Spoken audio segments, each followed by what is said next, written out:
Los debates sobre la década de los 90 son tan interminables como inconclusos. Que si la presidencia de Menem fue buena o mala, que si lo positivo hay que adjudicárselo a Caballo o a alguien más, que si realmente hubo algo positivo, fue todo negativo, y así podemos seguir mencionando. Con el fallecimiento del expresidente Carlos Saúl Menem, todos estos debates vuelven a estar sobre la mesa y solo los valientes o los obcecados se animan a sentirse seguros a la hora de defender sus posiciones. No obstante ello, hay una cosa que sí es segura y es la siguiente. Hablar de los 90 es hablar de la convertibilidad. La convertibilidad, que muchos identifican con un programa económico holístico, fue en realidad una ley específica denominada Ley de Convertibilidad del Austral o Ley 23.928, promulgada el 27 de marzo de 1991 por iniciativa del entonces ministro de Economía Domingo Felipe Cavallo, que estuvo en vigencia desde ese entonces hasta el 6 de enero del 2002. La finalidad de la ley era ponerle fin a la hiperinflación que doblegaba a la Argentina desde febrero de 1989 y que era de alguna forma el corolario de los altísimos niveles de inflación que el país atravesaba en mayor o menor medida desde la creación del Banco Central en adelante. Para ello, se diseñó un sistema monetario a través del cual se equiparaban 10.000 australes, la moneda en vigencia en aquel momento, a $1 o a un peso convertible, esta última siendo la nueva moneda a la cual la ley daba origen. Adicionalmente, y he aquí el punto clave para entender por qué la ley en cuestión durmió la inflación casi como Leopoldo Moró se duerme en las sesiones del Congreso, se exigía la existencia de reservas en el Banco Central equivalentes a la cantidad de moneda en circulación.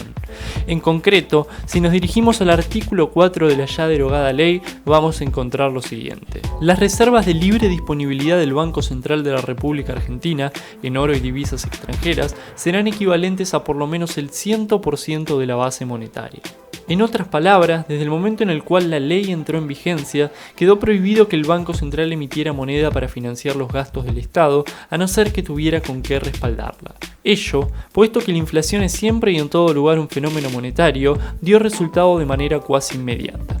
Tal es así que la variación del índice de precios al consumidor, que en 1990 cerró en 2.314%, para 1999 disminuyó a un 84%, para el 92 a un 17.5% y para el 96 ya daba prácticamente cero. Ahora bien, la finalidad de este video no es hablar de las bondades en términos de inflación de limitar la posibilidad de que la política apele a la máquina de hacer billetes cuando las papas queman, sino charlar un poquito sobre por qué la década del 90, habiendo empezado con resultados tan prometedores, terminó como terminó. Y en ese sentido, lo primero que hay que entender es lo siguiente. En las sociedades modernas de moneda fiduciaria hay solo tres mecanismos mediante los cuales un Estado puede hacer frente a sus gastos: emitiendo, aumentando los impuestos o colocando deuda / pidiendo prestado.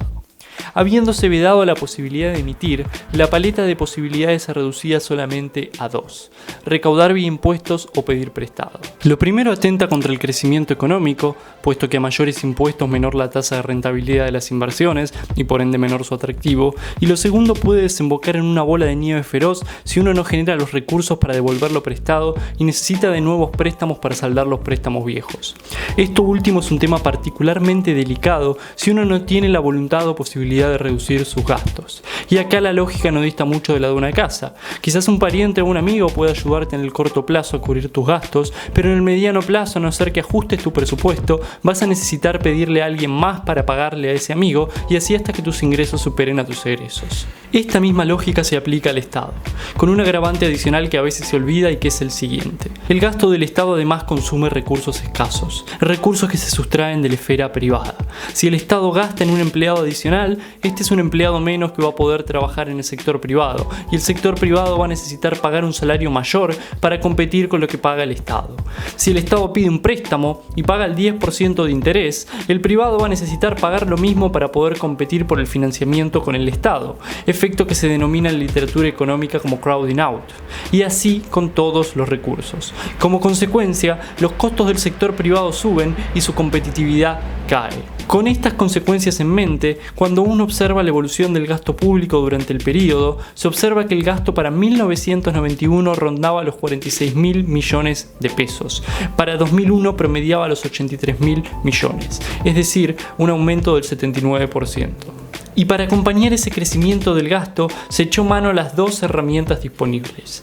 Un aumento de la recaudación vía impuestos para reducir la diferencia entre ingresos y egresos, que obviamente atentó contra la rentabilidad de los emprendimientos, pero sobre todo un aumento de la deuda. En este último sentido, la deuda pública, que en 1991 era de 60.000 millones de dólares, para el 2001 equivalía a 144.000 millones. Y acá una pequeña digresión. Es verdad que la década del 90 no fue la más afortunada en términos de condiciones internacionales.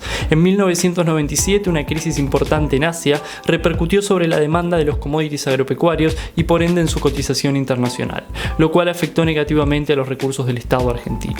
A su vez, esa misma crisis golpeó fuertemente el valor del petróleo, que afectó a la economía rusa, hizo imposible que cumpliera con sus obligaciones financieras, llevó a que los acreedores de Rusia, que eran los mismos que prestaban a las economías sudamericanas, prestaran menos y aumentaran las tasas de sus préstamos.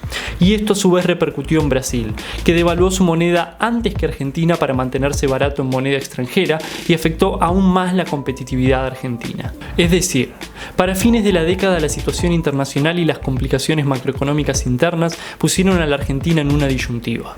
O se encaraba un programa de reformas serias del Estado que hicieran posible sostener la convertibilidad, devolverle la competitividad al sector privado aminorando sus costos, mantener la inflación en caja y aprovechar la credibilidad construida durante la década, o se echaba por tierra todo el proceso mediante una nueva ley que pusiera fin a la convertibilidad, habilitando nuevamente la emisión monetaria, devaluando la moneda y terminando con la paridad fijada. También existía en teoría la posibilidad de aumentar aún más los impuestos para intentar devolver lo pedido con una mayor recaudación, pero los economistas de aquel entonces, que aunque criticados hasta el hartazgo todavía sabían de la existencia de la curva de Laffer, entendieron que una mayor presión tributaria solo deprimiría aún más la economía y posiblemente derivaría en una recaudación menor, no resolviendo ningún problema de fondo. En virtud de todo ello, y en parte presionados por sectores económicos y políticos que exigían una devaluación que permitiera licuar sus costos en dólares de manera inmediata, los presidentes se sucedieron hasta dar con uno dispuesto a ejecutar la feroz transferencia de recursos. Primero, el 23 de diciembre, el presidente Adolfo Rodríguez A.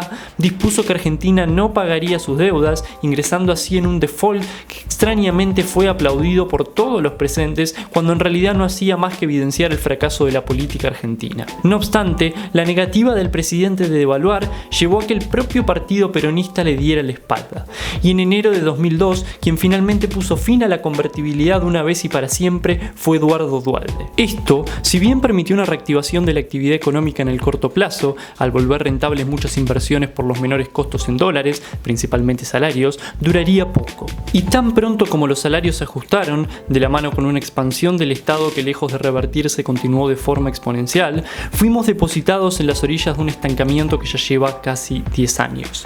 Pero eso, damas y caballeros, es tema de otro video. Hasta acá el de hoy. Esperamos que les haya servido. Chao. Bueno, gente, hasta acá todo por hoy. Desde ya muchísimas gracias por bancarnos, muchísimas gracias a los Patreons. Si quieren ayudarnos pueden hacerlo dejando un me gusta, un comentario, compartiendo, o incluso si quieren ir por más pueden donarnos a través de Mercado Pago o de Patreon. Dejamos los links debajo. Les mandamos un abrazo enorme. Chao.